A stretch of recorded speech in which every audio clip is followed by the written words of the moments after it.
Welcome to something different. இன்னைக்கு நம்ம சேனலில் என்ன பார்க்க போகிறோம் அப்படின்னு கேட்டிங்கன்னா, ரீசெண்டாக வந்திருக்க சினிமா அப்டேட்ஸை இந்த வீடியோவில் பார்க்கலாம். The long video episode 1. என்னடா இவன் எப்பயுமே ஷார்ட் வீடியோவில் ஷார்ட்டாக சொல்லிட்டு கிளம்பிடுவானே, இன்னைக்கு என்ன லாங் வீடியோவில் வந்திருக்கான் அப்படின்னு தானே கேட்குறீங்க.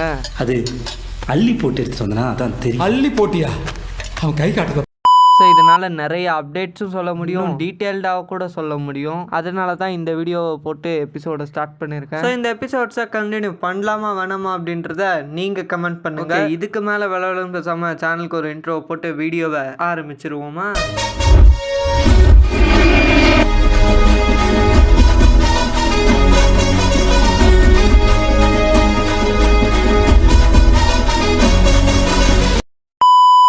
செப்டம்பர் 5 2 படம் ரிலீஸ் ஆச்சு. ஒன்று நம்ம எஸ்கே அவர்களுடைய மதராசி, இன்னொன்று விஜய் டிவி பாலா அவர்களுடைய ஃபர்ஸ்ட் படமான காந்தி கண்ணாடி. 2 படத்துக்கும் ஆடியன்ஸ் கிட்ட இருந்து ஒரு நல்ல ரெஸ்பான்ஸ். மதராசி படத்துடைய நம்மளோட ரிவ்யூவை நம்ம சேனலில் அப்லோட் பண்ணியிருக்கோம். உங்களுக்கு டைம் இருந்தால் அந்த வீடியோவும் போய் மதராசி இப்போ வரைக்கும் 100 crores கிட்ட கலெக்ஷன் பண்ணியிருக்கு. காந்தி கண்ணாடி படத்துடைய பட்ஜெட் அப்படின்னு பார்த்தீங்கன்னா 3 crores. படம் வந்து 4 to 5 crores கிட்ட இப்போ வரைக்கும் கலெக்ஷன் பண்ணியிருக்கு. நீங்கள் இந்த 2 படமும் பார்த்துட்டீங்கன்னா உங்களோட ஒப்பீனியனை கமெண்ட்ல ஷேர் பண்ணுங்க. போன வீக்கெண்ட் நம்ம விஜய் ஆண்டனி அவர்களுடைய சக்தி திருமகன் அப்படின்ற படம், கெத்து தினேஷ் அவர்கள் நடிச்சிருக்க தண்டக்காரன் எம் படமும், கவின் அவர்களுடைய கிஸ் படமும், 3 படமுமே ஒரு டிஃப்ரெண்ட் டைப் ஆஃப் மூவிஸ் தான். அண்ட் 3 படத்துக்கும் ஒரு அளவுக்கு டீசெண்டான ரெஸ்பான்ஸ் தான் கிடைச்சிட்டு இருக்கு ஆடியன்ஸ் கிட்ட இருந்து. தனுஷ் அவர்களுடைய இட்லி கடை படத்துல இருந்து ட்ரைலரை வந்து கொஞ்ச நாளைக்கு முன்னாடி ரிலீஸ் பண்ணியிருந்தாங்க. ட்ரைலரை பார்க்கும்போது ஒரு யூஸ்வலான தமிழ் மூவிஸ் டெம்ப்ளேட் மாதிரி தான் இருக்கு. உங்களுக்கு இந்த ட்ரைலர் எப்படி இருந்துச்சு அப்படின்றத கமெண்ட் பண்ணுங்க. படம் எப்படி இருக்க போகுது அப்படின்றத October 1 பார்க்கலாம். அதே மாதிரி இந்த October 2 ரிலீஸ் ஆக போற காந்தாரா சாப்டர் 1 படத்துடைய ட்ரைலரும் ரிலீஸ் பண்ணியிருந்தாங்க. ட்ரைலர் பார்க்கறதுக்கு பயங்கர இன்ட்ரெஸ்டிங்காகவும் பிரம்மாண்டமாகவும் இருக்கு. இந்த படம் வந்து காந்தாராவோட சீக்வல் இல்ல, காந்தாராவுடைய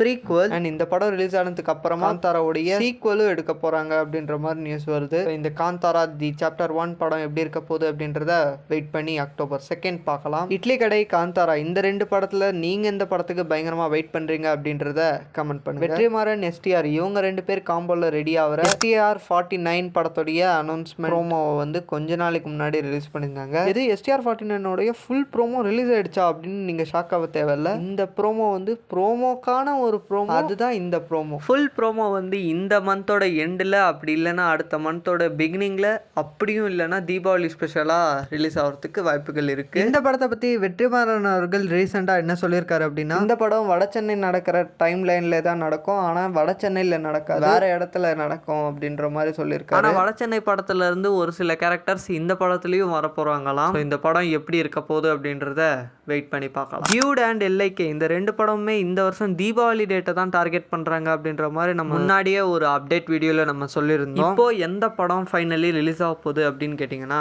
டியூட் படம். ஒரு பக்கம் இந்த எல்ஐகே படத்துல இருந்து ஒரு டீசர் ரிலீஸ் பண்ணி இந்த வருஷம் தீபாவளிக்கு வர போறோம் அப்படின்னு கன்ஃபார்ம் பண்ணியிருக்காங்க. இன்னொரு பக்கம் டியூட் படத்துல இருந்து ஃபர்ஸ்ட் சிங்கிள் ஊரும் பிளட் அப்படின்ற ஒரு சாங்கை ரிலீஸ் பண்ணி அந்த சாங்குக்கு ஒரு மிக்ஸ்டு ரெஸ்பான்ஸ் கிடைச்சி இப்போ கொஞ்ச நாளைக்கு முன்னாடி நல்லா இருப்போ அப்படின்னு இன்னொரு சாங்கையும் ரிலீஸ் பண்ணியிருந்தாங்க. அந்த சாங்கோட எண்ட்லேயும் படம் வந்து தீபாவளிக்கு தான் வரப்போகுது அப்படின்ற மாதிரி திரும்பியும் கன்ஃபார்ம் பண்ணியிருந்தாங்க. எல்ஐகே படத்துல இருந்து டீசருக்கு அப்புறமா எந்த ஒரு அப்டேட்டும் ரீசெண்டாக வரல. ஸோ அதனால இந்த வருஷம் தீபாவளிக்கு டியூட் தான் வரப்போகுது. இந்த டியூட் கூட இன்னொரு படமும் வரப்போகுது. அது என்ன படம் அப்படின்னா, நம்ம துருவ விக்ரம் அவர்களுடைய பைசன் படமும் தீபாவளி ஸ்பெஷலாக தான் ரிலீஸ் ஆக போகுது. படத்துல இருந்து இது வரைக்கும் 4 சாங்ஸ் ரிலீஸ் பண்ணியிருக்காங்க. கேட்கறதுக்கு நல்லா இருக்கு. பைசன், டியூட் இந்த 2 படங்கள் தான் இந்த வருஷம் தீபாவளிக்கு ரிலீஸ் ஆக போகுது.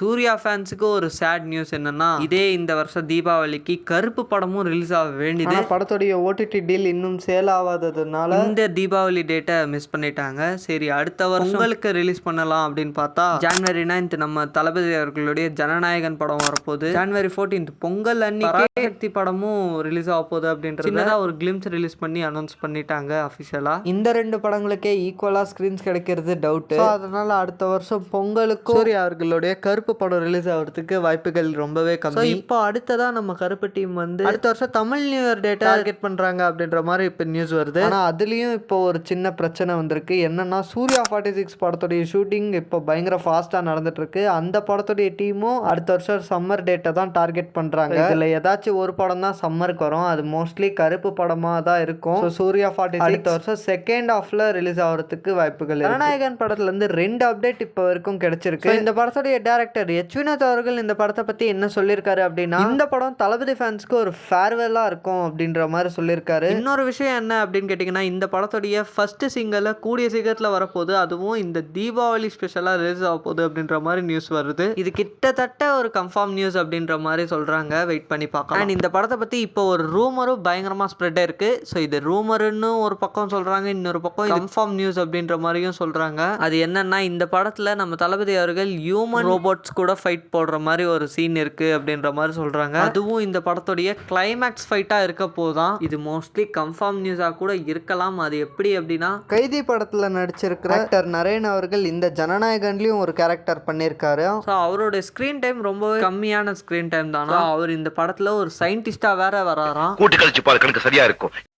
நம்ம எல்லாரும் இங்க பகவத் கேசரின்னு நம்ம கலாச்சிட்டு இருக்கோம். ஜனவரி 9th அப்புறமா தான் தெரியும் எச் வினோத் அவர்கள் என்ன குக் பண்ணி வச்சிருக்காரு அப்படின்னு. 46 இயர்ஸுக்கு அப்புறமா நம்ம தலைவரும் ஆண்டவரும் ஒரே படத்துல ஒன்னா நடிக்க போறாங்க. இது நம்ம ஆண்டவர் ஒரு ஸ்டேஜ்ல கன்ஃபார்மே பண்ணிட்டாரு. ஸோ இப்போ அந்த படத்துல ஒரு பயங்கரமான ஒரு சேஞ்ச் நடந்திருக்கு. ஸோ அந்த படத்தை பத்தி ரிப்போர்ட்டர் நம்ம தலைவர்கிட்ட கேட்கும் போது அவர் என்ன சொல்லியிருக்காரு அப்படின்னா, நாங்க 2 பேரும் சேர்ந்து ஒன்னா நடிக்க போறோம், ஆனா இன்னும் இந்த படத்துடைய கதையும் டைரக்டரும் ஃபிக்ஸ் ஆகல அப்படின்ற மாதிரி சொல்லியிருக்காரு. இந்த நியூஸை கேட்கும் போது செம ஷாக்கிங்கா இருக்கு. ஏன்னா நம்ம எல்லாரும் லோக்கி அவர்கள் தான் இந்த படத்தை டைரக்ட் பண்ண போறாருன்ற மாதிரி நினைச்சிட்டு இருந்தோம். இப்போ நம்ம தலைவர் இப்படி சொல்லுறதுனால இப்போ 2 விதமா நியூஸ் வருது. அதுல ஃபர்ஸ்ட் நம்ம ஏற்கனவே ஒரு அப்டேட் வீடியோல சொல்லிருக்கோம், கேப்டன் மில்லர் படத்துடைய டைரக்டர் அருண் மாதேஸ்வர் அவர்களுடைய டைரக்ஷன்ல நம்ம லோக்கி அவர்கள் ஒரு படம் நடிக்க போறாரு. ஸோ அந்த படத்துக்கு கால் ஷீட் கொடுக்கணும் அப்படின்றதுனால இந்த ப்ராஜெக்ட்ல இருந்து அவர் வெளியே போயிருக்காரு, வாண்டடா வெளியே போயிருக்காரு அப்படின்னு ஒரு நியூஸ் வருது. இன்னொரு பக்கம் என்ன நியூஸ் வருது அப்படின்னா, கூலி படத்துடைய ரிசல்ட்டுக்கு அப்புறமா இந்த படத்தை லோக்கி அவர்கள் டைரக்ஷன் பண்ண வேண்டாம், இந்த படத்துடைய ப்ரொடக்ஷன் டீம் வந்து இந்த படத்தை லோக்கி அவர்கள் டைரக்ஷன் பண்ண வேண்டாம் அப்படின்னு முடிவெடுத்திருக்காங்க அப்படின்னு இந்த மாதிரி ஒரு நியூஸும் இப்போ ஸ்ப்ரெட் ஆயிட்டு இருக்கு. ஓகே, இப்போ இந்த ப்ராஜெக்டை வேற எந்த டைரக்டர் டைரக்ட் பண்றதுக்கு சான்சஸ் இருக்கு அப்படின்னு கேட்டா, ஃபர்ஸ்ட் கார்த்திக் சுப்ராஜ் அவர்கள் இந்த படத்தை டைரக்ஷன் பண்றதுக்கும் வாய்ப்புகள் இருக்கு. இன்னொன்னு பிரதீப் ரங்கநாதன் அவர்களும் இந்த படத்தை டைரக்ஷன் பண்றதுக்கு சான்சஸ் இருக்கு அப்படின்ற மாதிரியும் ஒரு நியூஸ் வந்துட்டு இருக்கு. இவங்க 2 பேரை தாண்டி வேற எந்த டைரக்டர் இந்த ப்ராஜெக்டை டைரக்ட் பண்ணா நல்லா இருக்கும் அப்படின்றத நீங்க கமெண்ட் பண்ணுங்க. ஃபைனலி வேற யார் இந்த ப்ராஜெக்டை டைரக்ட் பண்ண போறாங்க அப்படின்றத வெயிட் பண்ணி பார்க்கலாம். ரீசெண்டாக வந்த மொத்த சினிமா அப்டேட்ஸும் இந்த வீடியோவில் கவர் பண்ணிட்டோம் அப்படின்னு நினைக்கிறேன். ஸோ இந்த வீடியோ பிடிச்சிருந்தா லைக் பண்ணுங்க. இந்த எபிசோட்ஸை கண்டினியூ பண்ணலாமா வேணாமா அப்படின்றத நீங்க கமெண்ட் பண்ணுங்க. நம்ம சேனலை பிடிச்சிருந்துச்சுன்னா சப்ஸ்கிரைப் பண்ணுங்க. முடிஞ்சா இந்த வீடியோவை 4 பேருக்கு ஷேர் பண்ணி அவங்களையும் சப்ஸ்கிரைப் பண்ணி சப்போர்ட் பண்ண சொல்லுங்க. அப்பதான் எனக்கும் ஒரு மோட்டிவேஷனா இருக்கும், உங்களுக்கும் நல்ல நல்ல கண்டென்ட்ஸ் உங்களை தேடி வரும். அப்படியே நம்ம சேனலோட புது லோகோ எப்படி இருக்கு அப்படின்றதையும் கமெண்ட் பண்ணிட்டு போங்க. மீண்டும் உங்களை அடுத்த ஒரு வீடியோவில் சந்திக்கும் வரை நான் உங்கள் தனுஷ். இது சம்திங் டிஃப்ரெண்ட். By guys.